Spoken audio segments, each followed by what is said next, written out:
जैसे कि RCM business में हमारा जो बिजनेस है वो ग्रो कब होगा, कब उसके अंदर तरक्की आएगी, बहुत बड़ी तरक्की कब आएगी। कोई भी चीज हो, वो चाहे आरसीएम बिजनेस हो, चाहे आपका और हमारा जीवन हो, या कोई संस्था का, या किसी पार्टी का, या कोई भी जो भी संगठन है, उन संगठनों के अंदर एक्चुअली मेन जो उठाव है, मेन जो उनकी तरक्की होती है, वो कब होती है?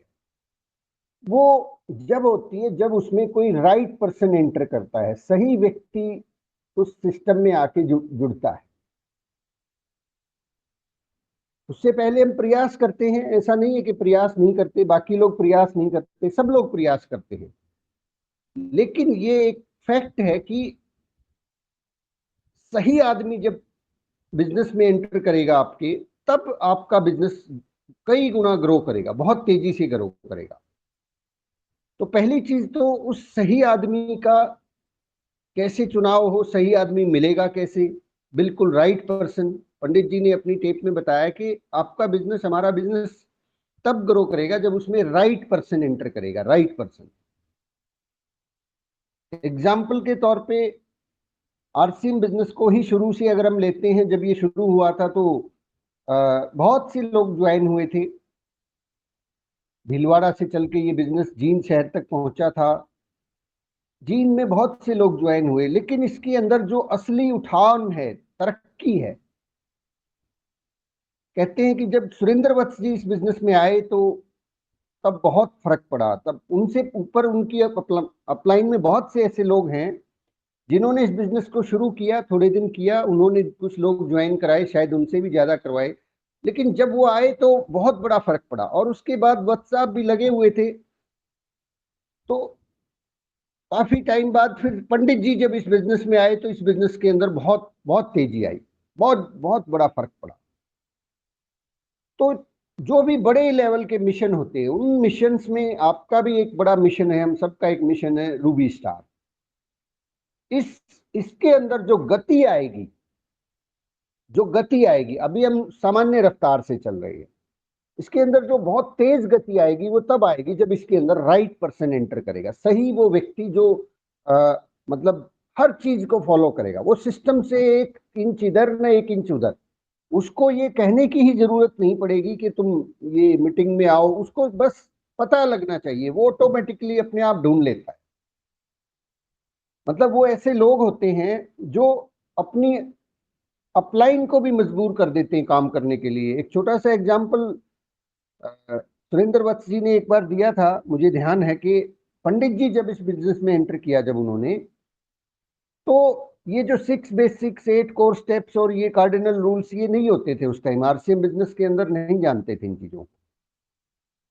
तो एक दिन पंडित जी ने वत्स साहब से कहा कि सर मुझे काउंसलिंग करनी है आपसे, काउंसलिंग के लिए डेट दीजिए। तो वत्स साहब ने कहा काउंसलिंग क्या होती है, मतलब ऐसा तो नहीं कहा कि उनको काउंसलिंग क्या होती है, उन्होंने सिंपली कहा कि हाँ ठीक है, आप 2 दिन बाद फोन कीजिए मुझे। और व्हाट्सएप कहते हैं कि फिर मैंने देखा, सीखा इंटरनेट पे और पता किया कि ये काउंसलिंग क्या होती है।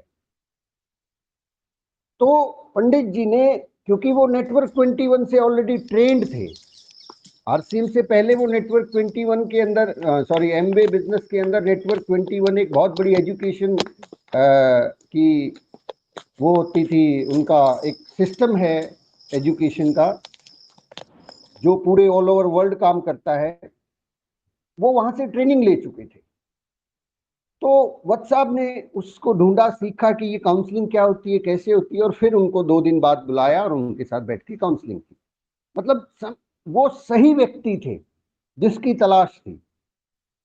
हमें भी सही व्यक्ति की तलाश होती है, मतलब हम खुद को सही बनाएं, लेकिन सही व्यक्ति जब एंटर करेगा ना, तब आपका बिजनेस छलांगे मारता हुआ बहुत तेजी से, खतरनाक गति से आगे बढ़ेगा।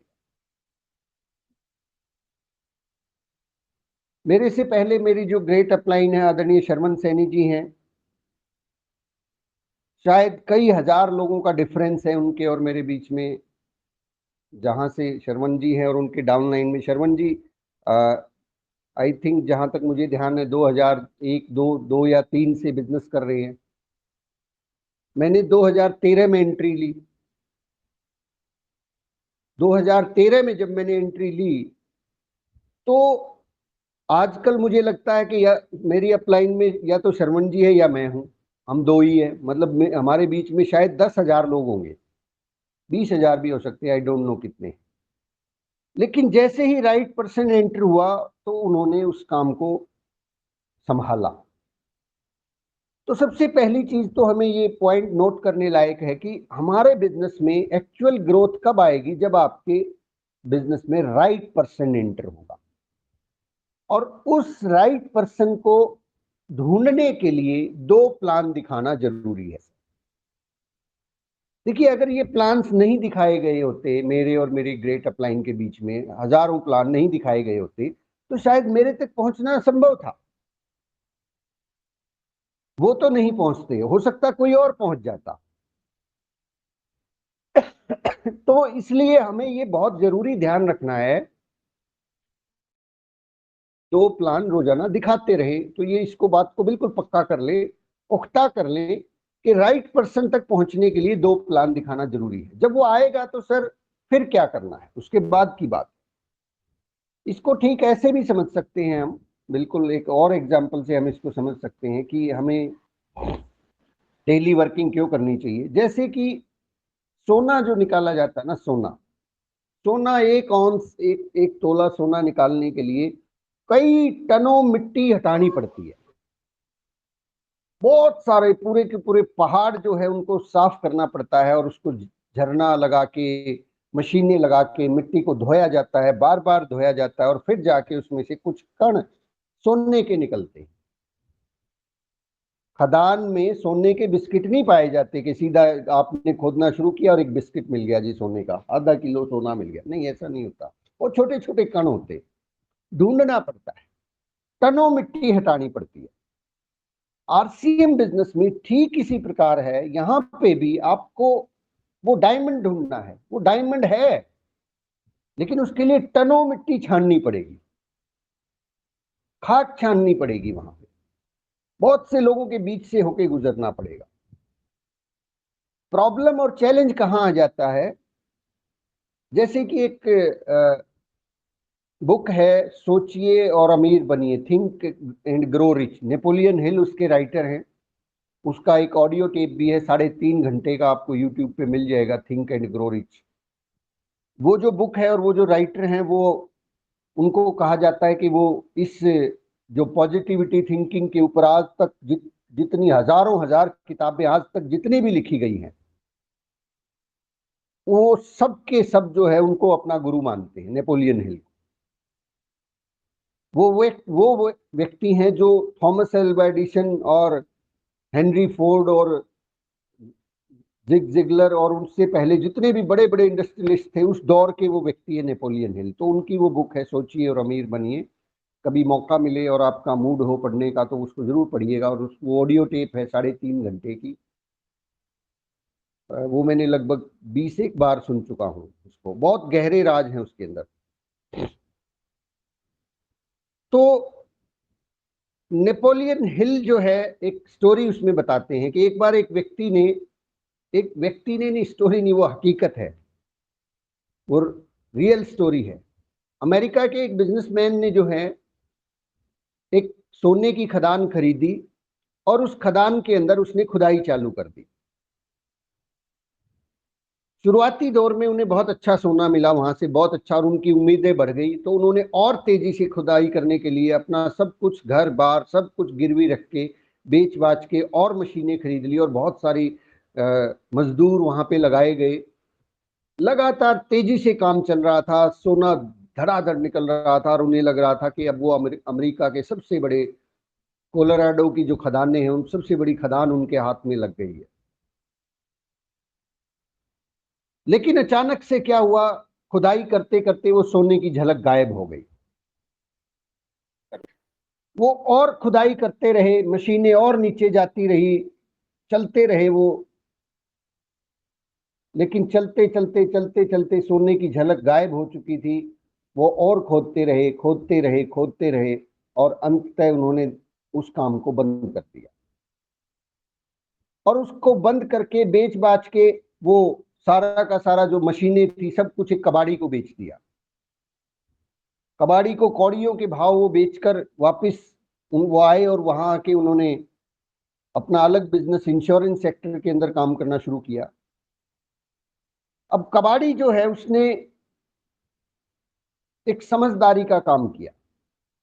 उसने एक इंजीनियर को बुलाया, माइनिंग के इंजीनियर को, और उससे सलाह ली। एक्सपर्ट आदमी को बुलाया जो माइनिंग का इंजीनियर था, और उससे सलाह ली तो उस इंजीनियर ने बताया कि जहां तक खुदाई हो चुकी है उससे मात्र 3 फुट की दूरी पे सोना है। उस कबाड़ी ने खुदाई चालू की, मात्र 3 फुट की दूरी पर कोलोराडो की सबसे बड़ी सोने की खदान मिली, और वो उस कबाड़ी ने, कहते हैं, उस माइनिंग से करोड़ों डॉलर कमाए, करोड़ों डॉलर। तो इसके बाद जो व्यक्ति थे, उनका नाम मुझे अभी ध्यान नहीं आ रहा है, जिन्होंने वो माइंस बेची थी, जो एक्चुअल मालिक था, जो 3 फुट उससे दूर रुक गया था, उसने लिखा, उसने बताया कि मैं अपनी सोने की जो झलक थी उससे मात्र 3 फुट की दूरी पे रुक गया था। कहता इससे मैंने 2 सबक सीखे जिंदगी में, कि एक तो सबसे बड़ा सबक ये कि जब आपको लगे कि ऐसा नहीं हो सकता तो उस काम को छोड़ने से पहले, उस काम को बंद करने से पहले किसी विशेषज्ञ की राय ले ले, एक्सपर्ट ओपिनियन ले ले। कई बार कोई विचार जिसके ऊपर हम काम करते हैं, डायमंड क्लब करते हैं, कुछ और भी, कुछ भी जो कर रहे हैं, उसको अगर आपको लगता है कि ये नहीं हो रहा है तो उसको छोड़ने से पहले एक्सपर्ट की ओपिनियन ले ले, एक्सपर्ट जो है इस बिजनेस के अंदर। अदरवाइज हम सोने से मात्र, मान लीजिए किसी स्टेशन पे आपने काम शुरू किया और स्टेशन पे काम करके आपको लगा कि अभी यहां नहीं चल रहा है, और हम खुद ही डिसीजन ले लेते हैं। किसी व्यक्ति विशेष पे हमने काम शुरू किया, उसके ग्रुप पे काम शुरू किया, और उसके अंदर हमें लगता है कि नहीं, रिजल्ट नहीं आ रहा है, उसको छोड़ने से पहले एक्सपर्ट जो आपकी अपलाइन में active, effective and growing upline है, उससे राय ले लें। आपने कोई तरीका इजाद किया है, किस तरीके पे आप काम कर रहे हैं, पर्टिकुलर एक पैटर्न आपने पकड़ा है अपनी टीम के लिए, अपनी डाउनलाइन के लिए, और वो आपको लग रहा है कि अभी रिजल्ट नहीं आ रहे हैं, तो उस काम को अगर छोड़ना ही चाहते हो तो फिर एक्सपर्ट के ओपिनियन से पहले ना छोड़े, अदरवाइज उसको कंटिन्यू रखे। सोना मिलेगा सर, टनों मिट्टी हटानी पड़ती है तब जाके वो सोना मिलता है। लेकिन क्या ऐसा हो सकता है कि उस मिट्टी को भी सोने में बदल दिया जाता हो? ऐसा कोई फार्मूला है? है ना? नहीं है ना ऐसा कोई फार्मूला। अक्सर हम कई बार बहुत तेजी से 50-100 लोगों को ज्वाइन करवा देते हैं और फिर उनको ही सोने में बदलने का प्रयास करते हैं। ये बहुत इंपॉर्टेंट पॉइंट है। हम शुरुआती 10-20-50 लोगों को ज्वाइन करवा के उनको ही डायमंड बनाने के लिए पूरा जोर जबरदस्ती करते हैं, पूरा रगड़ा लगाते हैं, जबकि हो सकता है वो सोना ना हो, वो महज मिट्टी का ढेर हो। इसलिए मेरे दोस्तों, 2 प्लान दिखाना, रोजाना दिखाना बहुत आवश्यक है, ताकि वो एक्चुअल गोल्ड आपको मिले। एक्चुअल गोल्ड वो मिले, वो डायमंड मिले, मिलेगा। वो है, एक नहीं, सैकड़ों हैं, हजारों हैं, लाखों की संख्या में है। हम उन तक पहुंचे तो सही। तो जो लोग करना चाहेंगे वो बिना आपके कहे सारे काम करेंगे। उनको सिर्फ महज इशारा चाहिए, उनको महज एक झलक चाहिए। मैं इस बिजनेस में आया, कोई बहुत बड़ा मतलब प्रयास नहीं करना पड़ा, क्योंकि मैं ऑलरेडी डिसाइडेड था। मैंने शायद एक दिन ये कहानी मेरी बताई भी थी कि मैं आरसीएम से पहले सन 2005 से ये कोई रास्ता ढूंढ रहा था कि 5 साल काम करके रिटायरमेंट कौन सी फील्ड में हो सकती, कौन सा ऐसा, मतलब ऑलरेडी एक आइडिया माइंड में चल रहा था। दैट्स वाई, इसीलिए मैं जब वो पैराबल ऑफ पाइपलाइन की स्टोरी सुनी कोठारी जी के माध्यम से, तुरंत क्लिक कर गया कि यस, ये वो रास्ता। मैं ऑलरेडी ढूंढ रहा था इस चीज को। नेटवर्क मार्केटिंग में जिन लोगों की सोच के अनुरूप ये बिजनेस है, ये बिजनेस का डिजाइन जिन लोगों के लिए बना हुआ है, हर फील्ड एक व्यक्ति के, मतलब हर व्यक्ति के पास एक पर्टिकुलर आइडिया होता है कि मुझे जिंदगी में ऐसा ऐसा करना है। एक थ्री इडियट नाम की फिल्म देखी होगी ना आपने, वो कहते हैं ना दिल की सुने, थ्री इडियट में वो कहते हैं दिल की सुने। हर दिल में एक ख्वाब होता है कि मुझे ये बनना है, हर दिल के अंदर एक तमन्ना होती है। तो ऐसे बहुत से लोग हैं इस पृथ्वी पर जिनके जिनको पैसा भी चाहिए, मान सम्मान भी चाहिए, और जिनको जो है जल्दी से रिटायरमेंट भी चाहिए। और आरसीएम बिजनेस में, नेटवर्क मार्केटिंग में बहुत सारी चीजें हैं। यहाँ पैसा भी है, मान सम्मान भी है, रिटायरमेंट भी है, लोगों की मदद करने का तरीका भी है, देश सेवा भी है, बहुत सारी चीजें हैं यहाँ पे। तो जिसको जो चाहिए, अगर हम वो चीजें लोगों को बताएंगे यहाँ पे ये बेनिफिट है, तो जिसको जो चाहिए वो ढूंढ लेगा और वो इसके अंदर ऑटोमेटिकली काम करना शुरू कर देगा। इसलिए लगातार प्रयास करते रहें सर, वो डायमंड है वो आपको मिलेगा। लेकिन अब सेकंड पॉइंट, नंबर सेकंड, जो हमारा आज का कोर स्टेप्स का थर्ड फोर्थ पॉइंट है,